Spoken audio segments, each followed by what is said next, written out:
everybody, and welcome to another Fri-Date episode with the wife. In these episodes, my wife and I offer an entrepreneurial couple's perspective on living a life by design instead of default. Hopefully, we'll make you laugh as we navigate the ups and downs of working together, being entrepreneurs and being parents. You may want to check out our private member community over on Patreon, where you'll get additional unfiltered content like our Fri-Date on the fly episodes and get ad-free access to all our podcasts and our monthly Zoom. If you want to check it out, head over to patreon.com/Fri-Date. That's F-R-I-D-A-T-E, no dashes, or click on the link in the show notes. All right, let's get into today's episode.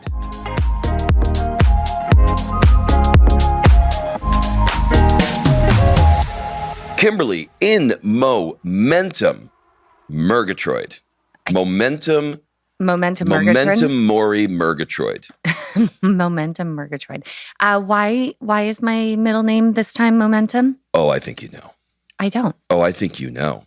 I think you know getting up early on the terrace doing yoga. Oh, okay. Huh? Well, if early is 8:30, then I suppose I was getting up early. Listen, give yourself credit. You could be doing, there's so many things you could be doing right now. Eating bonbons? You can walk outside your door. Yes, I could. And you can say, "Can I have a croissant sandwich?" Right? You can do that, but you didn't. You didn't. You woke up this morning. You did yoga. What else did you do? Yesterday, I did yoga and meditation. That's what I was going to say. No, I'm getting back into the flow. Get it? Back into it. Only took me a year. Mm-hmm. But listen, you got to do what you got to do. I will tell you, though, so for those listeners, actually, I don't think any listener knows this. I was an avid yogi back in the day. When we lived in Atlanta, I started going to yoga once a week, twice a week, 3 times a week. And then I was basically just addicted. And I was going almost every... say I was basically just a dick. That too. That's why I needed yoga. I became like addicted to yoga, and I was going all the time, and I was obsessed with it, and I loved it. And it was... it was actually when I came home from yoga that I said, we're going to sell the clinic. And like, it brought me such mind-body connection and all of it. And then we left Atlanta, and I could never get my damn groove back. And it was like, it was the 3 little bears of yoga for me. It was either I'd go to a class and the class sucked because it wasn't moving fast enough, or I like hot yoga and whatever, doesn't matter. But basically since 2019, I have not been consistent with yoga, and I've decided that I can't continue to make excuses of why. And I'm just going to take action because my mind needs it, my body needs it, and my family needs me to have that yoga release and mind-body connection so I don't kill them all. Yes, we all need releases, especially men. By the way, men. I feel like I need a booster seat. How'd you miss that? I didn't miss it. It's too early and it's Sunday. Okay, well, listen. This is a perfect segue for what I want to talk about today. Yeah. Oh my God, I literally need a booster seat. Hold on. Oh, then your microphone's too big. Okay. That's what she said. I'm getting the hand from the little one in the corner. Yeah. So Sophia has adopted, take your fingertips together and point them all, squeeze them together and make a motion up and down. And that will give you the what for, as they say in New York. What? Or just watch my social media and you'll see Sophia. You'll see Sophia giving me the Italian hand gestures all day long. Well, listen, your yoga is actually sort of a good way to begin the topic of what we want to talk about today, which is a growth mindset. So for those of you that have heard of the book by Carol Dweck and may not, or for those of you who have not, I don't know why I said that so obnoxious. Why did I say that like my mother? For those of you who have not, I literally just I channeled my mother right there. Here is what a growth mindset is. Your basic qualities are things that you can cultivate through your efforts, your strategies, and help from others. So in other words, her theory based upon her research. She was a research at, I don't know, some big fancy school somewhere. How do you like that for data? And she recognized that there's two types of people. There's people that think that they were born with certain abilities, and there are other people who believe that they can cultivate it. And so using your yoga as an example, this is an interesting thing. So I'll throw myself under the bus before I throw you under the bus. So I have a story about learning Italian. And my story about learning Italian is it's impossible to learn Italian here because every time I go into a store and I begin to speak in Italian, they immediately detect an American accent and they're fluent in English. So they just start speaking English. So I have trained myself that when I go in, why bother? And even if I push and try and speak Italian, they immediately speak. So what's generally happening is I'm speaking Italian and they're speaking English because of speed. So the story is, why bother? But what I could do is I could say to them, sorry, I'm learning Italian. Can we just speak Italian? It's a pain in the ass. I have to do it everywhere. After a while, I'm sure people will get to know me. But that is my story, right? Kim's story is I had a yoga. And by the way, my story is not true. It is true, but it's still a story. Kim's story is I went to yoga in Atlanta. It was the best yoga place, and I've never found it since. So I haven't done it. Right. So I quit. So I quit.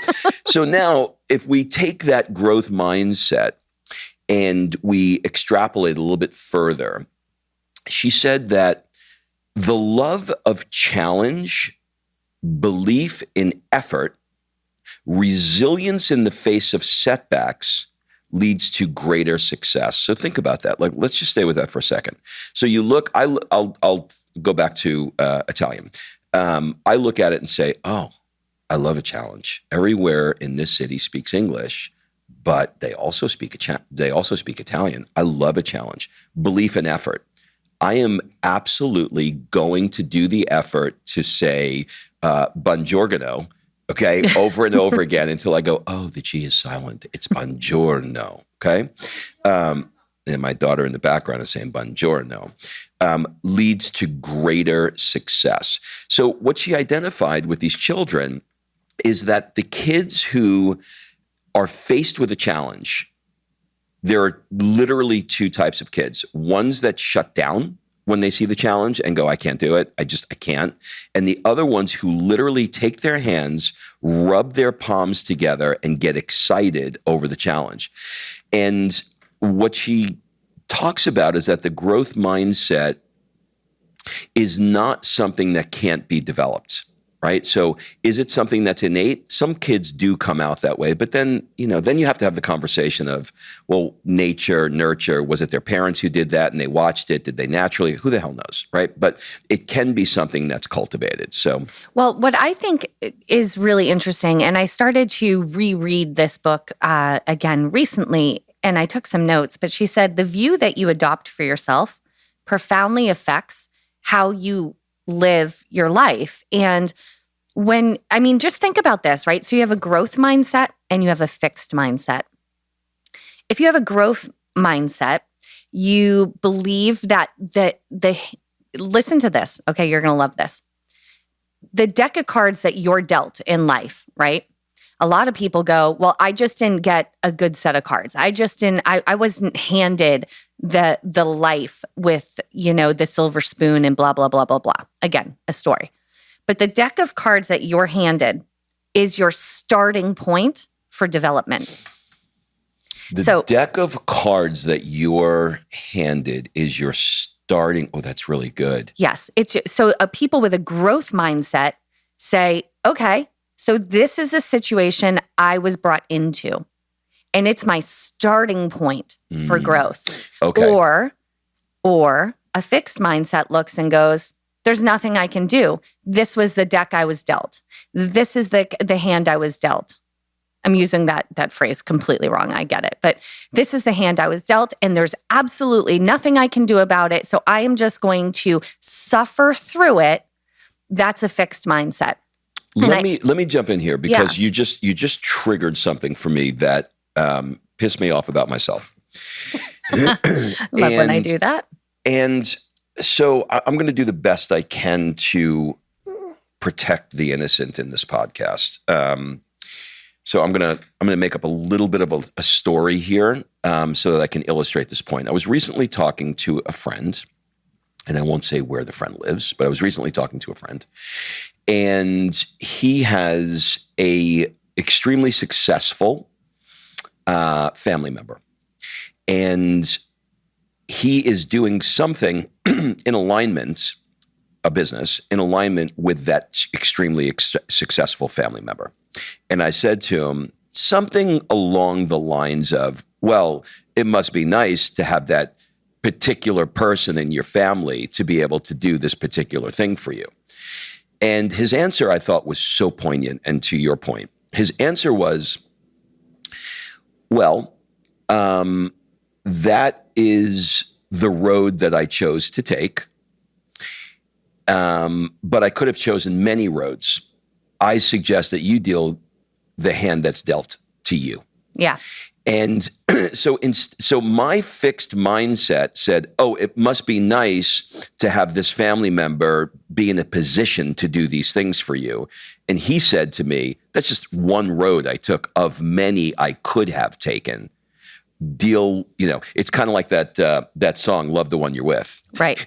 You know what I mean? Right. And so I just, for me, that was so interesting because you often see people who, let's use Oprah. Okay. Oprah had a horrible upbringing. She went through a lot of trauma, a lot of crazy, and look what she created for herself. And you can have someone else who went through that same trauma, that same crazy, and instead of growing and moving past it and creating something insane in their life, they're still sitting in it, blaming it, and being the victim. And that is the fixed mindset. So there's a couple of points I thought that she said were really good, and I just want to go through a couple of them. So a growth mindset is where you believe your qualities can be cultivated. So if you are, let's say you're not curious by nature, right? Like Rob, you're super curious. As my friend Alberto here says, he said, you're curious than more, he said, you're more curious. I never heard anybody say this. You're more curious than two cats. Right. You are. But that curiosity can be cultivated. You have to practice it at first. So if I wanted to become more curious, and I remember doing this, like you're naturally curious. And so you create friendships and connections with people so easily because you literally just meet someone and you have 8 million questions for them about them, which makes them feel good and like someone's interested. And it creates this natural connection. Whereas I meet somebody, I'm like, hi, and I'm awkward and I don't really know what to say. So when I started to learn about connecting with people and trying to build that skill set, I remember we were in Atlanta and we had just done, I had just done some like webinar on connecting. And I was like, okay, I'm going to be a connector. And we went to dinner. I don't know if you remember this, probably don't. We went to dinner and I was like, all I'm going to do is connect. I'm going to find someone to connect with that I don't know. And it was such a weird exercise to do, but I needed to do it. And I almost like crapped my pants doing it. And so we sat at dinner and the opportunity arose to have a conversation with the table next to us. And so I was like, okay. And I had in my head, ask them questions. What question would I ask them? What the hell did I even want to know about them? I don't know. That I have this inner dialogue going because I'm not naturally curious like you are, and I don't know what to do, but I had to practice. Now we go out to dinner, we'll go to Vinny Vecchi, and almost every time I'm opening up conversation with the table next to us. Not because I'm good at that, not because that's nature to me, but because I worked that skill set. I created that ability to connect. Am I going to be as good as you? Probably not, but I'm 100 times better than I was before in connecting. So here's a question then for you. So now you developed the skill set to be able to do that. And you're actually, now that you're explaining it, I could totally see that. I don't remember that night in Atlanta. But you don't, because it didn't mean anything to you. But I remember the two girls. They were like going into college, and it was just like there was no point to it other than me practicing connecting through being curious and asking questions. It's just not in my nature. By nature, I don't talk to people typically in my nature, but now I've gotten myself out of that comfort zone and I've built that muscle. Is that a difficulty for you to be able to do now, or does it now come, quote, naturally to you because you've just hardwired it? I don't think it comes naturally to me. I'll tell you what I have more done. Naturally, maybe. Well, I'll tell you this. In the beginning, I had to think about it. I had to make a conscious effort to connect. Now I'm sort of listening to my internal guidance system. And if I'm sitting at a table, and I'm using Vini Vecchi because, the tables this is our Friday night restaurant in Italy, and the tables are very, very close together. And we sit at a table where it looks like we're watching a play, where it's like we're the three of us are basically seated in a position where we're staring at the table next to us. You just told the world that on Friday night at 8:00 we're at Tony Roma's. I mean, we can literally have Joey Banana come and just like all he's got to do take us out. He could just take us out. Out. Well, maybe we'll switch it and we'll go a different night. But so I don't know you know how flexible I am on rituals. Go ahead. No, but so we're sitting in this table where I don't know how to explain it, but it looks like we're sitting and we're literally staring at the table next to us. And imagine taking a chair, slide it up to a wall, and look at the wall 3 inches away, and that's about the distance of the table to the table. Right. So the table next to us, I would say 8 out of 10 dinners at this restaurant, we will strike up conversation with the table next to us. And that's by the way, the point of having the tables that close. That's the point of an osteria in Italy. They want the community connection. But I listen to my gut now. So I don't go there and like I did the first night with like a mission to connect with someone. I just go, and if it feels like, I don't know, if my gut says talk to them, I will just bring something up and I will ask them a question or whatever. And we've actually connected with a lot of people that way. So is it second nature to me now? No. Is it still make me feel awkward? Yes. But I've developed this skill set because I was willing to take something that I'm not good at, a characteristic of myself or a quality that is not my nature, and cultivate it. Well, I have a question then. If you're now listening to your gut and your intuition that says, hey, these look like cool people, I should probably talk to them. Is that something that you were ignoring a couple of years ago? Yes, because you didn't have the skill set to be able to. Because I was terrified because I didn't have that. I didn't have this skill set, and so I was just like, "Oh my God, I should talk to them. I should talk to them. But I never did. Okay, got it. So what you did was you made the intention to develop the skill set to honor the intuition, right? And so that's the growth mindset. Whereas if I had the fixed mindset, I would adopt. I'm not somebody who talks to people. I just don't talk to people. This is just not what I do. And I reserve that for other people. I'll just let Rob strike up the conversation and I'm not going to do it. All right. So let me, hold on.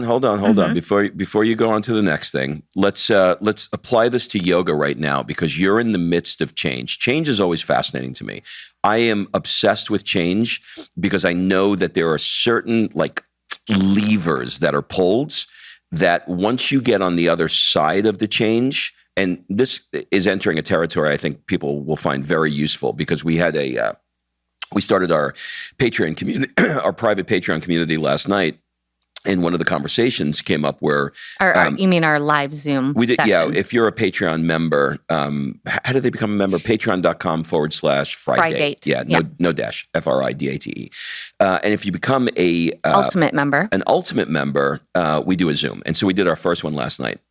And the topic one of the topics of many that came up was the idea of learning a bunch of information but not applying it, right? And so Kim has a term that she coined called shelf help. So it's all these self-help books that sit on the shelf, but you don't put them into action. You read them, you consume them, but you do nothing. Yeah. And what's interesting to me about this is you're in a place right now where you're starting to begin to change. You're meditating, which you haven't done. You're yoga-ing, which you haven't done. And you're stepping into this growth mindset that we're talking about. So how was it just that you hit a point of threshold where you said, I can't take it anymore?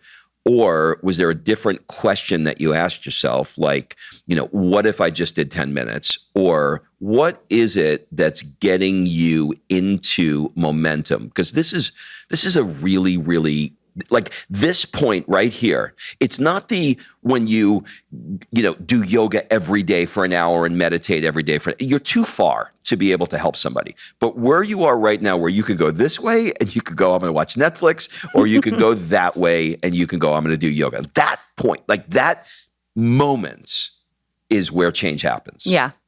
So you want the real answer? No, lie to me. Well, it's a little woo-woo. So it's okay. Okay. Okay. So when we were in California, I was meditating every day, and I was here. Okay. I'm seeing a pattern. When I was in Atlanta, I wasn't a meditator. It's not what I did. I was the person that sat down, tried to meditate, and went, I can't fucking meditate because my brain won't stop talking. So when I started going to yoga, there was something about the rhythmic mind-body movement in this hot, dark room with this loud music that was like vibrating through me. And there was just something about it that it became a moving meditation for me. And that connection, mind and body, became addictive, like I said before, in a good way. And I started to develop a conversation with my inner being, let's call it.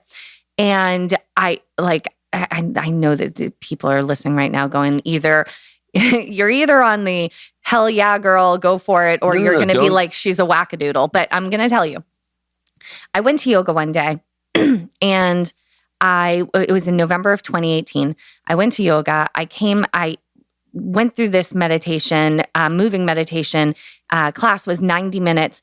And I was literally in tears. I was trying not to ugly cry as I was going through the movements, but my connection was so strong, so deep, so emotional that I was literally doing yoga with tears running down my face for 90 minutes. I laid on the mat and went into Shavasana, and the tears just kept going. And the message I got was, you guys are done. You're selling the clinic. You're moving on. It's time for your next chapter. And I literally went home and I walked in the door and I said, Rob, my yoga mat told me, right? Didn't I say this? I said, my yoga mat told me that we're done and it's time to move on. And this is it. And it was so clear. And I know that can sound so fucking wackadoodle. Sorry, Sophia. But she's like, that's okay. She charges us for F-bombs. So it can sound wackadoodle until you experience it. And that clarity for me, that nudge, that connection that I had in that mind-body practice gave me the clarity to pull the trigger, to say it's over. And within 3 weeks, our clinic was sold and we were off in our next chapter of life. And so that was powerful. Then we moved to California. And although I wasn't doing yoga anymore, I started doing meditation. I started with it's part of the California starter kit. Yeah, you get it when you get your driver's license. I started with Gabby Bernstein, And I started with, guided meditations from her because, the chatter was so strong. Eventually, I went and took a TM course and, could sit for 20 minutes with no music, no nothing, and have the most amazing meditation. So I learned in California to get the same thing I was getting from the yoga mind-body practice in Atlanta, that inner being connection in California. And that inner being connection prompted a lot of things in California. A lot of businesses we started are moved here and all of that. And then I moved here and I've literally done nothing. I have done no yoga and no meditation. Therefore, I have no connection. And I hit a point where my inner self, my inner being has been nudging me, you need to go back, you need to do this, you need to connect, you need to connect, you need to connect. And then the other day I was walking and I was walking around the city and I've been getting this nudge, but I've been ignoring it mostly because I don't have a proper schedule. And I've been getting this nudge.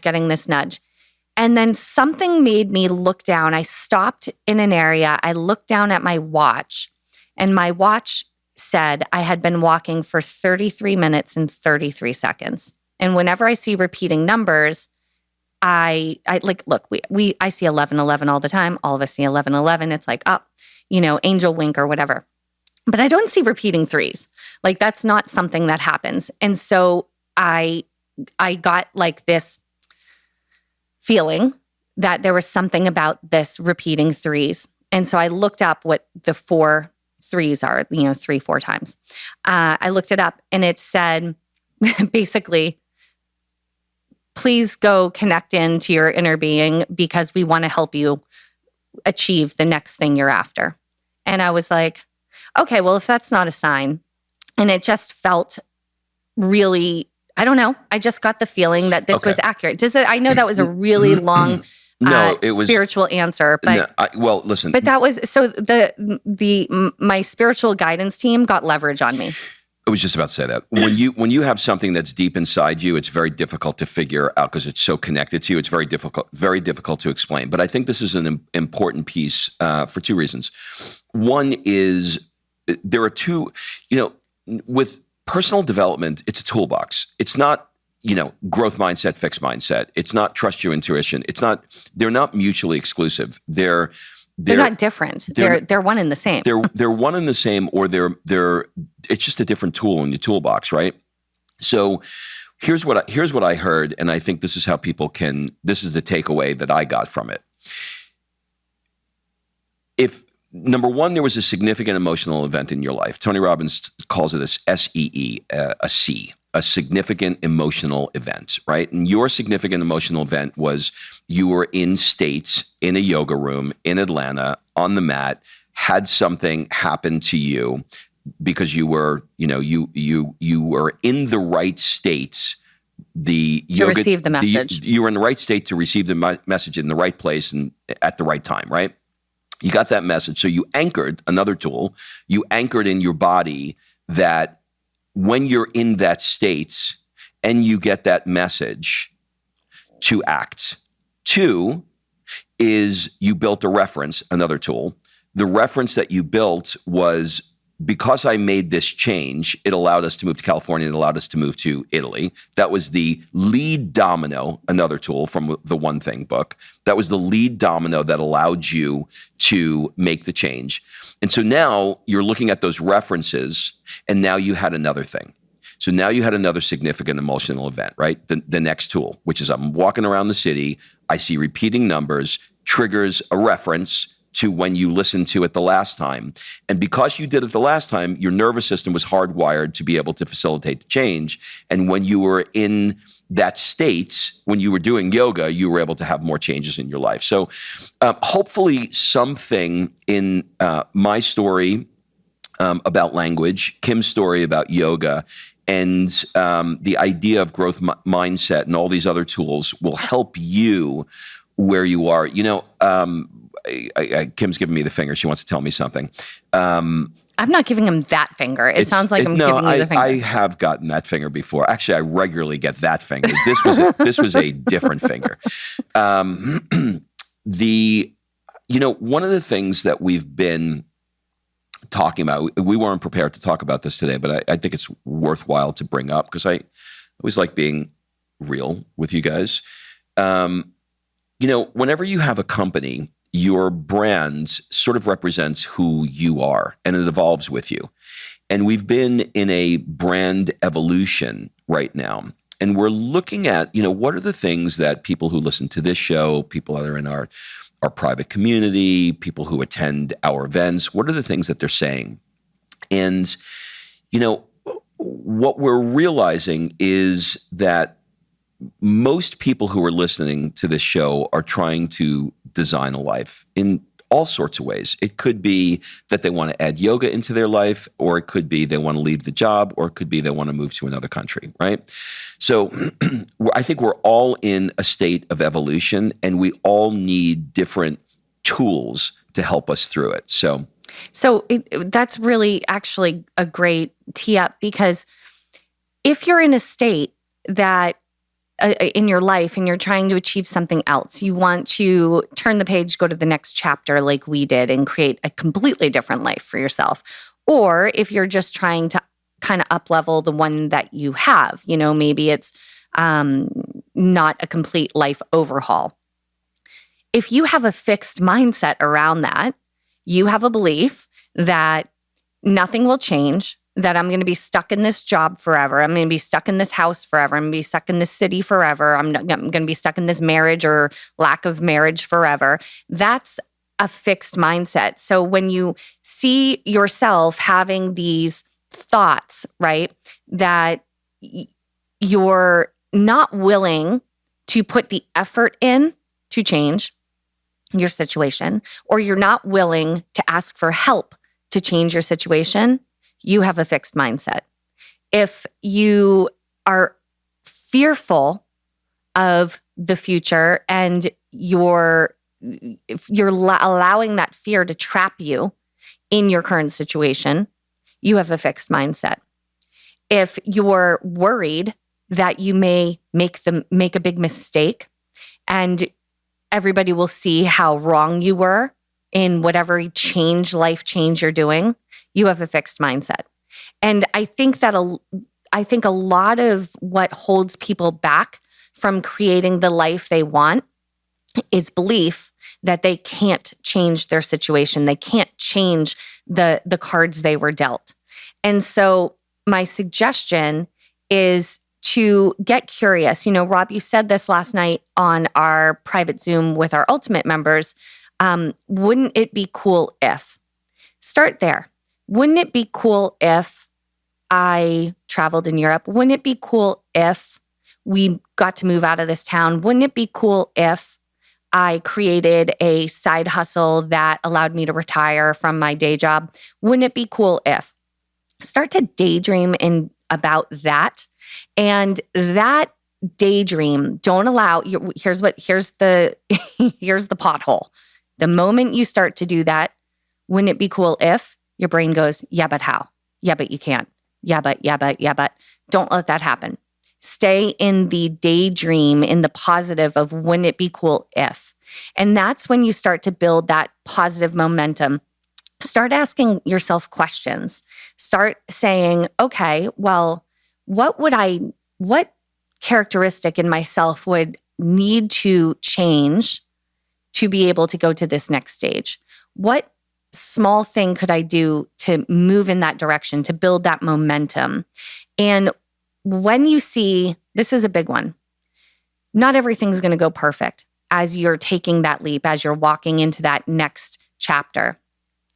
But when you see those setbacks as an opportunity to learn, or those mistakes as an opportunity to learn instead of failure, that's when you're adopting a growth mindset. So keep moving in that direction and keep asking yourself, wouldn't it be cool if? And welcome the contrast, right? We talk about this all the time. Welcome the contrast in to create the clarity of what you want. When the setback happens, when something doesn't go perfectly, allow that to come in and convert it, see it as a lesson and move forward. and move forward and just keep moving forward, because a mistake is not a failure. A mistake is an opportunity to learn.